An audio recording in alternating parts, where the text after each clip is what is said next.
Wheatstone bridge. இந்த Wheatstone பிரிட்ஜில் வந்து இந்த பிக்சர் தான் ரொம்ப ரொம்ப முக்கியம். இந்த பிக்சரை நம்ம கரெக்டாக போட்டோம்னா தான் அடுத்தடுத்து கீழே நம்ம ஈக்குவேஷன் எழுதும்போது கரெக்டாக வரும். இந்த பிக்சர் கண்டிப்பாக போடணும். அதுக்கு இந்த பிக்சரை நான் மறுபடியும் இங்கே வரைகிறேன் பாருங்கள். ஃபஸ்ட்டு வந்து ஒரு 4 புள்ளி வச்சுக்கணும். 1 இங்கிட்டு 1, இந்த சைடு 1, இது கீழே 1. இதிலேருந்து நம்ம கரெக்டாக சர்க்கியூட் போடணும். இப்படி போட்டுட்டு இப்படி சர்க்கியூட் போட்டு அப்புறம் மறுபடியும் இந்த கோடை போட்டணும். அதே போல் இதிலேருந்து இப்படி போட்டு இப்படி சர்க்கியூட் போட்டு நம்ம இதை ஜாயின் பண்ணிடணும். நெக்ஸ்ட்டு வந்து அதே போல் ஒவ்வொன்றுலையுமே வந்து இப்படி போட்டு சர்க்கியூட் போட்டு ஜாயின் பண்ணிடணும். கரெக்டாக போட்டுக்கோங்க புள்ளி வச்சு இப்படி சர்க்கியூட் போட்டு ஜாயின் பண்ணிக்கணும். இதில் நம்ம பேர் கரெக்டாக கொடுக்கணும். இதுக்கு வந்து ஏ, இது பி, இது சி, இது டி. சரியா? ஏபிசிடி 4 இது கொடுத்துட்டு அப்புறம் ரெண்டாவது இந்த போட்டிருக்கோம் இந்த கரண்ட் ரெசிடென்சி போட்டிருக்கோம் இல்லையா, அதுக்கு வந்து நம்ம இன்னும் பி கியூ, அடுத்து வந்து கீழே வந்து இது ஆர், இது எஸ், இது பிக்யூ, இது ஆர்எஸ் அப்படி போட்டுக்கணும். ரெண்டாவது இதிலேருந்து ஒரு கால்வனாமீட்டர் நம்ம போடணும். இங்கே ஜி அப்படின்னு கால்வனாமீட்டர் போடணும். போட்டுட்டு இப்போ நம்ம கரண்ட் போட போகிறோம். கரண்ட் பாருங்கள், இங்கே வந்து இப்படி போடுறது வந்து I1 அப்படின்னு வச்சுக்கணும். இதுக்கு நேர் ஆப்போசிட்டாக இப்படி ஏரோ போட்டு இதை I2 அப்படின்னு போடணும். அடுத்து இந்த கால்வனாமீட்டர் நோக்கி இப்படி இதை போட்டு IG அப்படின்னு போடணும். இதே போல் இந்த சைடு இப்படி போட்டு I3, இந்த பக்கம் இப்படி ஆப்போசிட் இப்படி போட்டு I4 அப்படின்னு போடணும். நல்லா ஞாபகம் வச்சுக்கோங்க. இது கரெக்டாக போடணும்.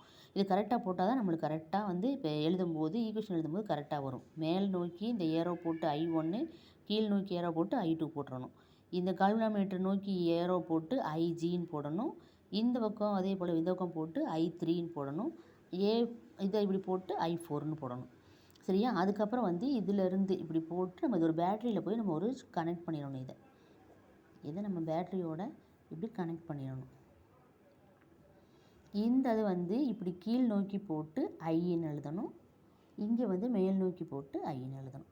இந்த பேட்டரி வந்து இப்படி கரண்ட் இப்படி போய் இப்படி சுற்றி வர மாதிரி. ஃபஸ்ட்டு வந்து இதுலேருந்து பேட்டரியிலேருந்து கரண்ட் இதில் போய் ஏ வழியாக பாஸ் பண்ணி இது அந்த பி வழியாக போய் கேல்வனாமீட்டர் வழியாக வந்து அதுக்கப்புறம் வந்து இது ரெண்டு சேர்ந்து I4ஆக மாறுது. அடுத்து I3 I4 சேர்ந்து இந்த ஐயா மாறுது அப்படின்னு சொல்லி போடணும். சரியா? இந்த பிக்சர் நல்லா ஞாபகம் வச்சுக்கோங்க. இந்த பிக்சர் இப்படி தான் கரெக்டாக போடணும். பிக்சர் கரெக்டாக போட்டோம்னா நம்ம கரெக்டாக எழுதிடலாம். அடுத்து ஈக்குவேஷனுக்குள்ளே போகலாம். இப்போ ஃபஸ்ட்டு வந்து கரண்ட்டை வந்து நம்ம ஜங்ஷன் பி, இந்த ஜங்ஷன் பி இருக்கு இல்லையா, அந்த பி வழியாக நம்ம இப்போ கரண்ட்டை பாஸ் பண்ணுறோம். இப்போ கரண்ட்டை நம்ம இந்த பி வழியாக பாஸ் பண்ணால் என்ன ஈக்குவேஷன் வரும் அப்படின்னு பார்த்துக்கோங்க. இப்போ இந்த பியை நோக்கி போகுது பார்த்தீங்களா, இந்த ஏரோ போட்டிருக்குன்னா ஏரோ I1, இது வந்து ப்ளஸ்ன்னு எழுதணும். இதுக்கு ஆப்போசிட் டைரக்ஷனாக இருந்தால் மைனஸ்ன்னு எழுதணும்.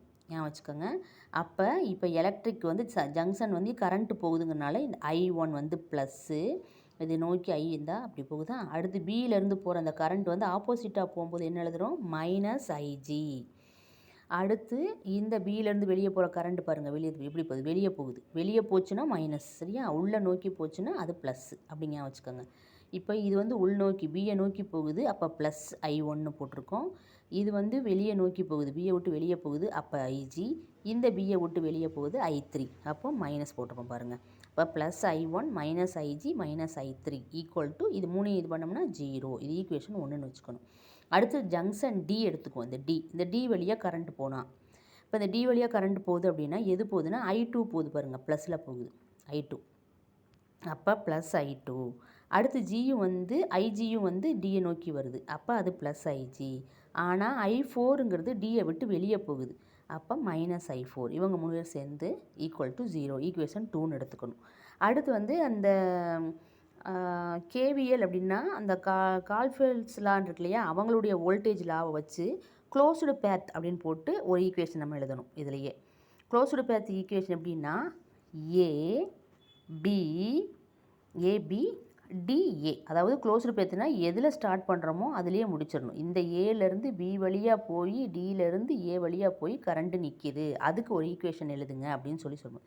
க்ளோஸ்டு பேத் எழுதும்போது என்னென்னா இந்த கரண்ட்டு I அப்படிங்கிறது எழுதணும், இந்த ரெசிடென்சியும் சேர்த்து எழுதணும். அப்போ ஏலேருந்து ஃபஸ்ட்டு வந்து பியை நோக்கி போகுதா, அப்போ இது இங்கே பார்த்துக்கலாம். க்ளோஸ்டு பேத்தில் வந்து இப்படி நம்ம எப்படி க்ளோஸ்டு பேத் போட்டிருக்கோமோ அது வழியாகவே போச்சுன்னா அது ப்ளஸ்ன்னு போடணும். அதோடைய விட்டுட்டு மாற்றி டைரெக்ஷனில் போச்சுன்னா அது வந்து நம்ம மைனஸ்ன்னு போடணும். இப்போ பாருங்கள் எழுதும்போது தெரியும். இப்போ I1Pங்கிறது பாருங்கள் இந்த ஏபின்னு தான் சொல்லியிருக்கோம். அப்போ இது வழியாக போகுது. அப்போ ப்ளஸ் I1P போட்டிருக்கேன்னா, அடுத்து ஐஜி இதான் இது வந்து அது போகிற வழியே தான். அதாவது ஏபிடிஏ அப்படின்னு போகிற வழியாகவே போயிட்டுருக்கறனால பியிலேருந்து டிக்கு போகும்போது நம்ம ஜியும் ஐஜியும் போடுறோம். ஐஜி. அடுத்து இதிலேருந்து போகும்போது பாருங்கள் ஏரோ மார்க் எப்படி வருது, ஆப்போசிட்டில் டைரக்ஷன் நம்ம இது நோக்கி வருதா, நேராக போகல, இது போகிற வழியாகவே நேரோ மார்க் போகல. அப்போ இது வந்து -I2R அப்படின்னு எழுதிக்கணும். -I2R இது ஈக்குவேஷன் 3ன்னு எழுதிக்கணும். அடுத்து இன்னொரு க்ளோஸ்டு பாத் போடுறோம். அது எப்படின்னா ABCDA அப்படின்னு போட்டுறோம். அது சுற்றியும் போடுறோம். அப்போ இதை நம்ம எழுதும்போது இது I1Pங்கிறது ப்ளஸ் வரும் A1. அடுத்து இதிலேருந்து போகும்போது பாருங்கள் I3Q அப்படிங்கிறது ப்ளஸ் வரும். அடுத்து வந்து ஏன் மைனஸ் போடுறோம், இது வந்து ஆப்போசிட்டில் வந்துடுது. அதனால் -I4S. அடுத்து இதுவும் பார்த்தீங்கன்னா இப்படி போகும்போது இது ஆப்போசிட்டாக நோக்கி வருது. அப்போ I2R அது வந்து -I2R = 0. இது ஈக்குவேஷன் 4ன்னு எழுதிக்கிறோம். இப்போ நம்மளுக்கு இது வழியாக கரண்ட்டே பாஸ் ஆகலை, அதாவது கால்வனோமீட்டர் வழியாக ஐஜிங்கிறது வந்து 0வாக இருந்தால் அப்படின்னு சொல்லி நம்ம போட போகிறோம். ஐஜிங்கிறது 0வாக இருந்தால் இந்த ஈக்குவேஷன்ஸ்லாம் என்ன ஆகும் அப்படின்னு பார்க்குறோம். அப்போ ஐஜிங்கிறது 0வாக இருந்தால் ஈக்குவேஷன் 1 என்ன ஆகும்?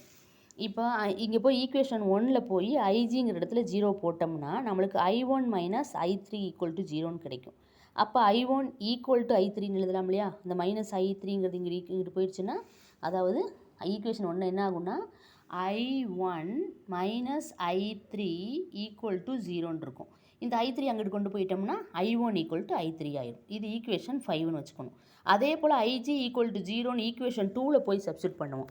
ஈக்குவேஷன் 2ல் போய் இது வந்து 0ன்னு சப்ஸ்டிட் பண்ணால் நம்மளுக்கு I2 = I4ன்னு கிடைக்கும். ஏன்னா I2 இது வந்து 0வாக வச்சுன்னா நம்மளுக்கு I2 - I4 = 0ன்னு இருக்கும். அப்போ இது ஈக்குவலுக்கு அங்கிட்டு போச்சுன்னா I2 = I4.